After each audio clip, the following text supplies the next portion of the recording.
New chapter that will begin before the start of the new chapter because this is the draw for the best playoff, and we'll see what has gone before these matches are played when the time comes for that. Leverkusen at Valencia Blue. I would like to avoid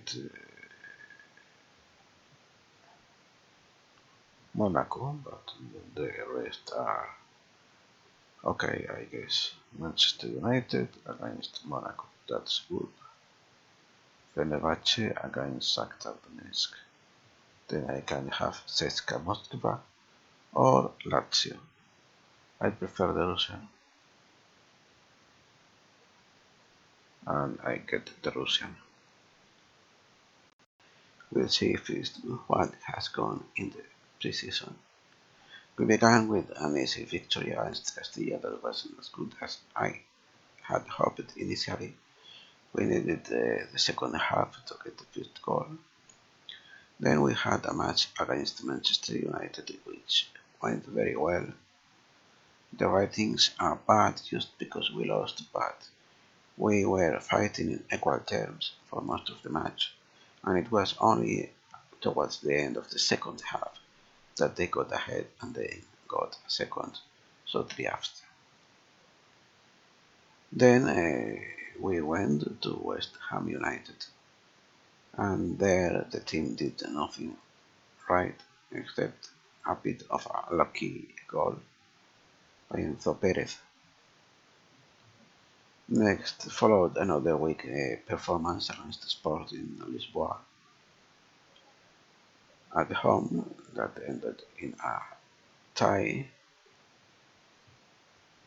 and after that, with very small changes to the tactics, things clicked in and we had a very good match against Messina, followed by a very good match against Lisboa, Oriental Lisboa, and then against Ribarroja. Though Ribarroja was not very good, but we got a lot of chances that were created many more than in the initial 4 friendlies. So I think the preseason started poorly, but turned out to some good things. So we'll be seeing now what is going to happen with the first leg against CSKA Moskva. But I forgot that before that we have to look at the transfers. Sofiane Fegoli left for Bayern Munich because they came offering money. I rejected them. He got angry because I did. Then I had to sell him.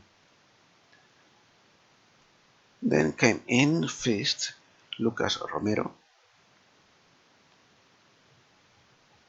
because I wanted some more midfielders, central midfielders, as I found in the friendlies that I was lacking at least 2 of them. And after that, I loaned in Gianluca Gaudino from Bayern with a 15 million clause to buy him, and I suspect I will end wanting to buy him because he looks like a very promising youngster and he's done very well scoring in his first friendly, but doing a lot of very good playmaking things. I think we have the wings well covered, so I am not going to seek a replacement for Feguli. I will go with this team. I don't start Negredo, Barragan and Rodrigo because they are needing much fitness and I already have Javi Fuego and Mustafi needing much fitness, so I am not going to give them a start yet because I want them. I don't want to have so many players low in much fitness in an important game like this, and before I have to make the right substitutions, the right bench. And now that's the team selection. I also forgot to bring in Parejo instead of Gaudino. Let's begin this match. They are expected to play a very narrow formation. It's like the typical Brazilian box, but instead of four at the back, it's three at the back with two wing backs. It's two wing backs, two defensive midfielders, two central midfielders, and one striker, I think it was. How much of a post is absence and a team will miss him. Yeah, this. So let's see what are the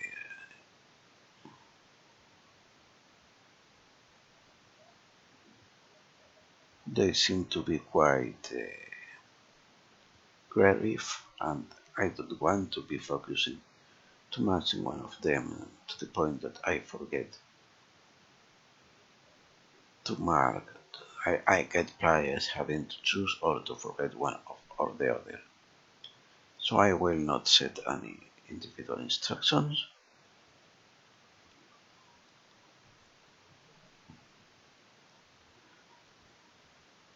And then I will follow the assistant's advice and set the tactics to exploit the flanks. And let's get this started.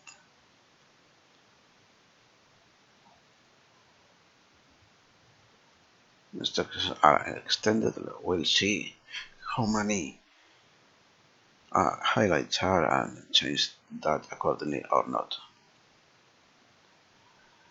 Recently reading some article by Cleon in isportcenter.com,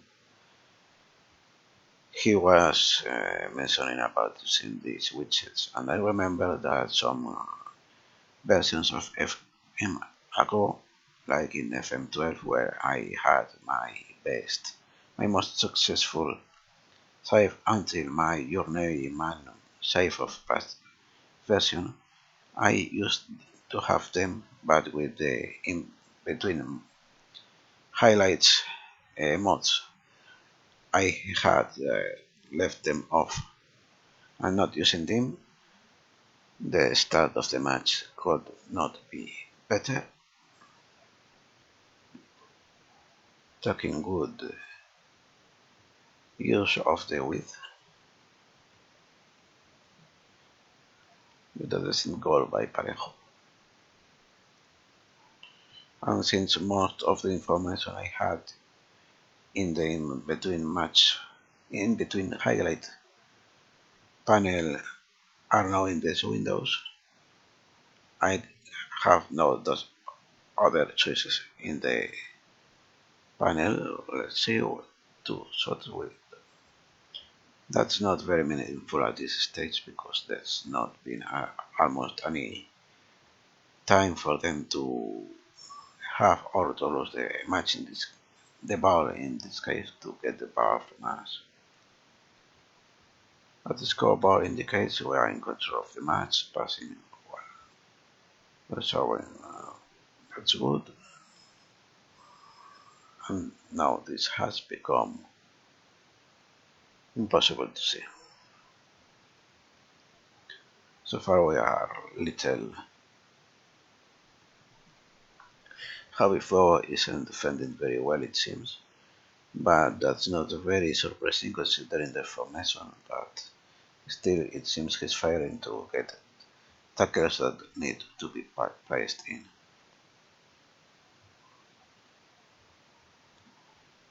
Second goal, this goes very well, so it looks like in the second leg I may bring in some of the younger players or more people with need of much fitness. Still, it's only 2 goals, and that's not yet an advantage as to guarantee that will be going through easily.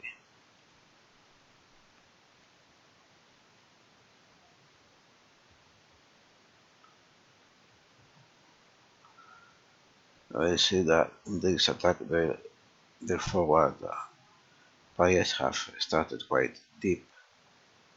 Perhaps we could bring the defensive line higher up the pitch.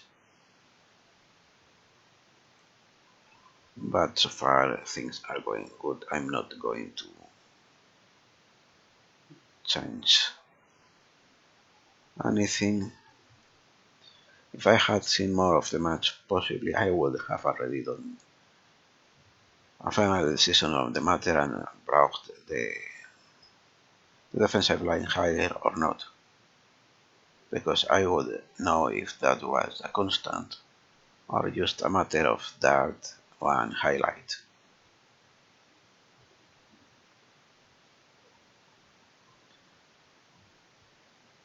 The fans keep losing. The player struggling to cope with the numbers in midfield and many players in the central area.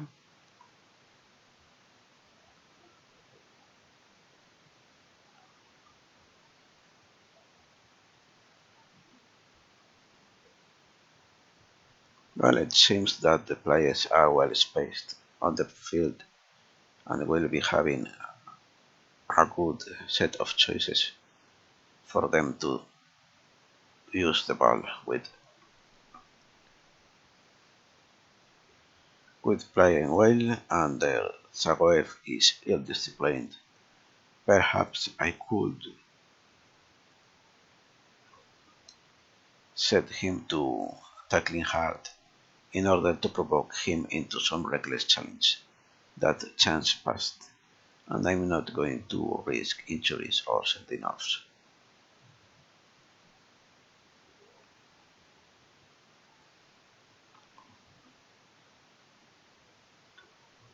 It again seems that the advanced lines are not very forward and built from deep, so I think in this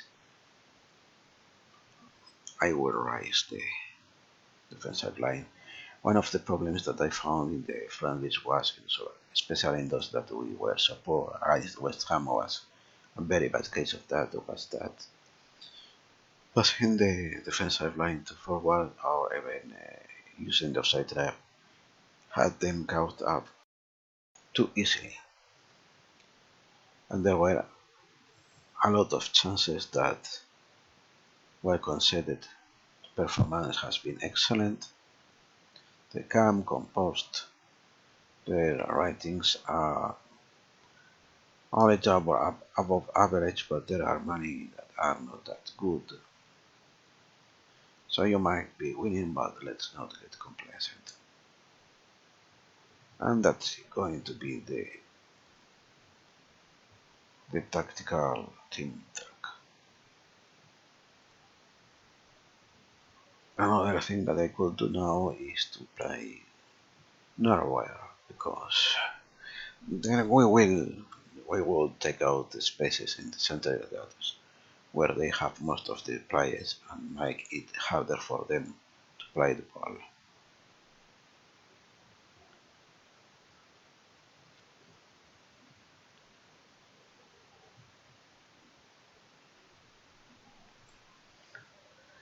In set pieces, I'm defending differently from each side.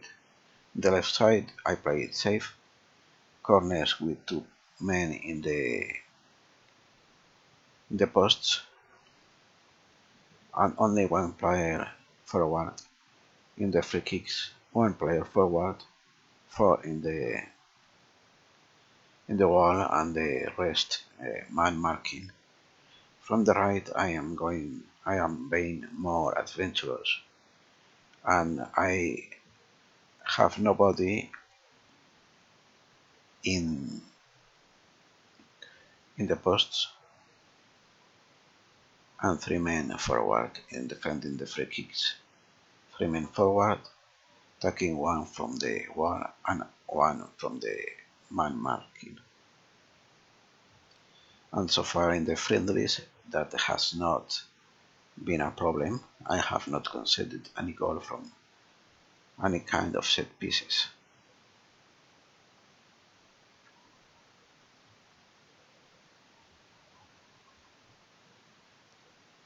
There is going to be a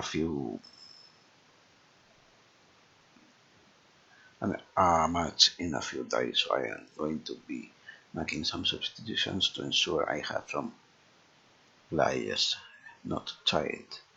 So first up the new, who is not doing very well, for Adrian Santos, who has been magnificent in the latest friendlies. Then I will also take the chance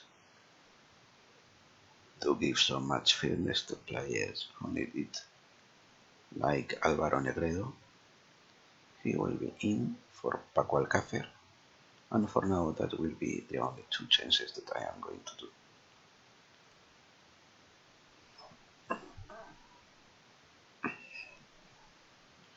You could see players there, and there, providing with good steps for the passing of the ball.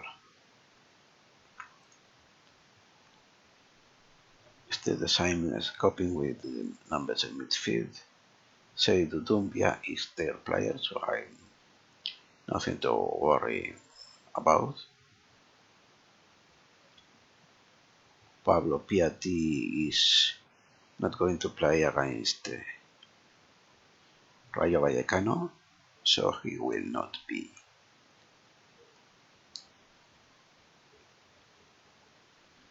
And Jose Gaya may well be playing, so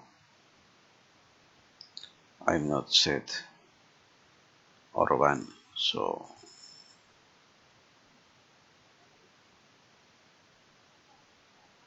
I will use this to see what is their familiarity. So it's better Cancelo there, and Cancelo is more offensive, so it stands to reason that having Cancelo on the left side is the better choice than placing Barragán there.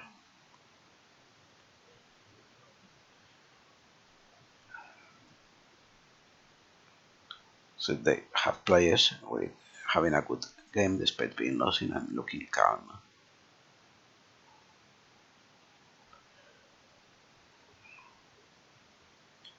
And one player looking frustrated or in risk of losing discipline.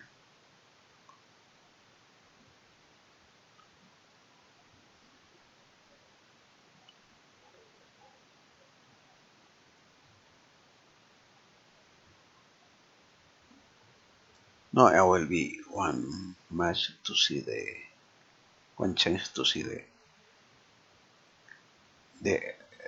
match to the end. I will set these players to track the corresponding counterparts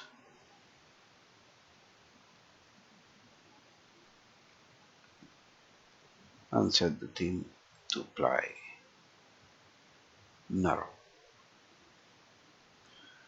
We already play a little narrower than normal, but we are going even more narrow to congest the center of the field and make that harder to play for them.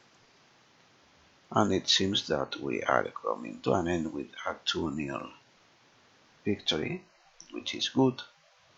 It is also good that we are playing at home defeat.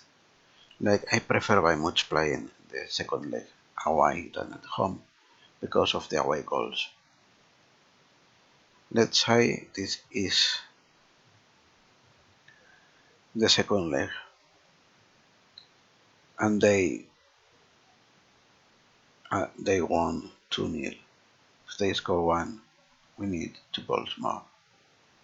If it was the other way around, and when we play away the second leg, we are 2-0 against us, and we score 1 goal, they will need 2 goals, so they will be in the harder spot. And that has been a good game for most of the team, so I'm going to be assertive and say that it was a good win.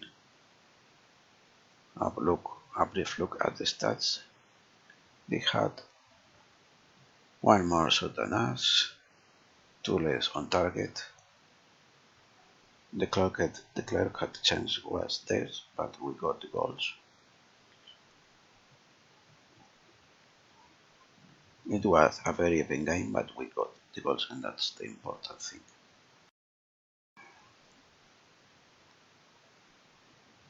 So Parejo is the key player of the match with his goal. And we will see you in the second leg.